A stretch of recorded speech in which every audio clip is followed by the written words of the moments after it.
Bismillahirrahmanirrahim. Assalamualaikum warahmatullahi wabarakatuh. Alhamdulillah, jumpa lagi dengan saya Eri Abdul Rahim di channel yang kita cintai ini. Di channel ini kita banyak berbicara tentang seputar gangguan jin, sihir, ain, dan terapi ruqyah syariah. Kaum muslimin, khususnya Anda para praktisi ruqyah syariah, kita akan melanjutkan nasihat-nasihat emas Syekh Wahid Abdul Salam Bali dalam kitabnya Wiqayatul Insan Minal Jin wa Syaitan. Di hari-hari yang lalu kita sudah membahas beberapa poin penting nasihat Syekh Wahid Abdul Salam Bali untuk kita para praktisi ruqyah syariah ketika menghadapi pasien. Maka hari ini saya akan melanjutkan. Nasihat berikutnya yang disampaikan oleh Syekh Wahid Abdul Salam Bali adalah, kadang ketika kita meruqyah pasien, kemudian jinnya reaksi, kemudian setelah kita berdialog, dia bertaubat kepada Allah dan ingin keluar, tapi tidak bisa keluar. Nah, ini terkadang jadi masalah bagi kita. Apa yang harus kita lakukan saat jin itu mau keluar tapi dia nggak tahu? Kan kadang-kadang kita menyaksikan ada jin itu yang dia mungkin masih muda. Dia mau keluar tapi nggak tahu cara keluar bagaimana. Kalau misalkan jin-jin yang tua yang dia sudah berpengalaman atau bahkan dia tukang sihir, dia bisa keluar dengan mudah. Tapi kalau jin-jin yang masih muda, yang kadang-kadang jin itu juga dipaksa untuk masuk ke dalam tubuh manusia, sehingga kemudian dia setelah bertaubat disuruh keluar, dia nggak tahu cara keluar bagaimana. Maka apa yang harus kita lakukan? Syekh Wahid Abdul Salam Bali mencantumkan ada satu ayat, ada satu surat yang harus kita bacakan secara rutin. Dibacakan dan didengarkan, yaitu surat Yasin. Maka insya Allah dengan rutin mendengarkan surat Yasin, maka insya Allah jin yang merasuki tubuh pasien kita, yang dia sebetulnya ingin keluar, akan dimudahkan oleh Allah Subhanahu wa Ta'ala untuk keluar. Ya, kalau misalkan jinnya jin kafir yang membangkang setelah disiksa, dibacakan dengan ayat-ayat yang menyiksa dia tidak keluar, maka yang diperdengarkan adalah ayat kursi sebagaimana yang materi-materi yang lalu, kan gitu. Ini untuk menyiksa, untuk menghancurkan mereka.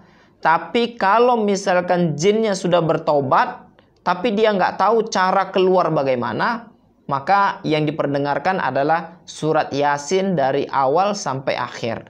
Ini yang dinasihatkan oleh Syekh Wahid Abdul Salam Bali.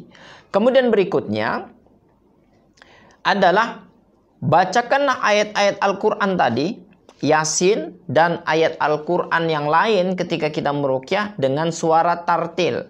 Maka praktisi ruqyah syariah adalah satu kewajiban. Seorang praktisi ruqyah syariah itu belajar bagaimana cara membaca Al-Quran yang betul, yang benar, sesuai dengan makhorijal huruf, kemudian tajwid, tahsinnya, agar dia tahu bagaimana cara membaca Al-Quran. Terus belajar. Kemudian nasihat berikutnya adalah, terkadang ketika kita meruqyah, jinnya sudah bertaubat, dia mau keluar, tapi dia memberikan syarat-syarat tertentu.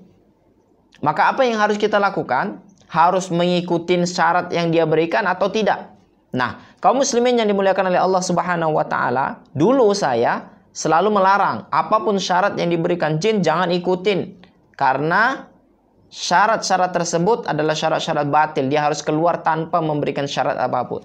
Namun ternyata Syekh Wahid Abdul Salam Bali dalam kitabnya Wiqayatul Insan Minal Jin wa Syaitan yang di hadapan saya ini mengatakan, kalau syaratnya adalah syarat yang tidak bertentangan dengan syariat Allah, tidak bertentangan dengan syariat Islam, maka boleh saja diikutkan. Contohnya, jin memberikan syarat, saya akan keluar dengan syarat anak ini yang saya rasukin harus sholat 5 waktu di masjid misalkan. Maka itu diperbolehkan untuk diikutkan.